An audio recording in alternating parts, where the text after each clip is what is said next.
Hey y'all, Lynn Krieger here with rootsandbulb.com, and today I'm making my favorite creamy tomato soup.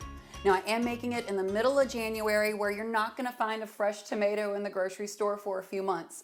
All that means is I need to pull out a few tricks in the kitchen to make sure my canned tomatoes taste like a hug in a mug. What I'm going to start with is my mirepoix, just some onion, celery, and carrot that I'm sauteing in some butter.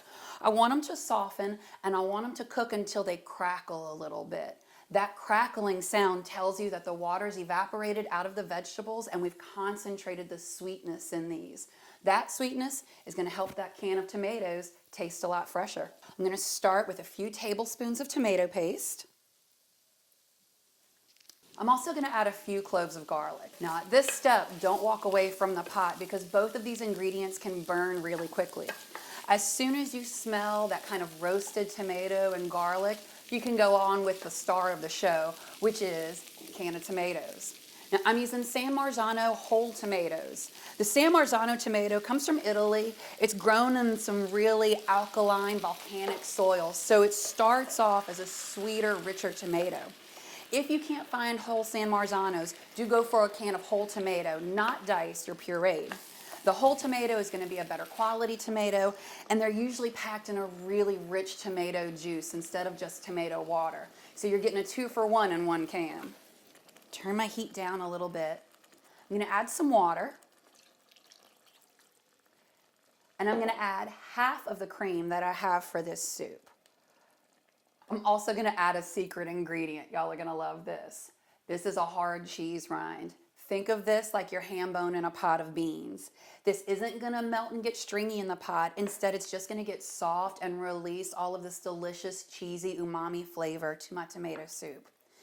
Now, we just let it cook. Give it about 15 minutes at a simmer. Break up your tomatoes every now and then. Toast some bread while you wait for this soup to finish up. All right, guys, it's been about 15 minutes. Our next step is to blend this soup. And to do that, you want to turn the pot off and make sure that it stopped bubbling completely. Safety first, trust me. I'm going to use an immersion blender, and I'm just going to go in a couple of times. Before you blend everything up, make sure you fish that cheese rind out.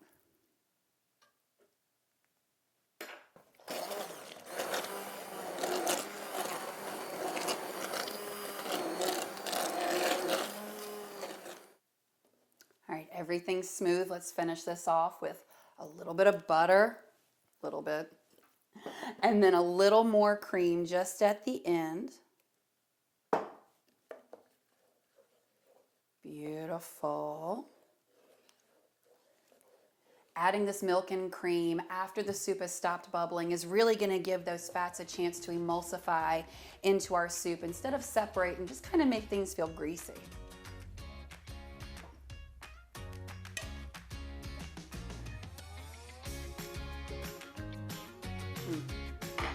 Y'all, this is ready to serve. Finish your soup off with any fresh herbs you've got laying around, maybe some cheesy toasted bread. And enjoy, guys. Head to rootsandbulb.com for this recipe and a whole lot more. Happy eating, y'all.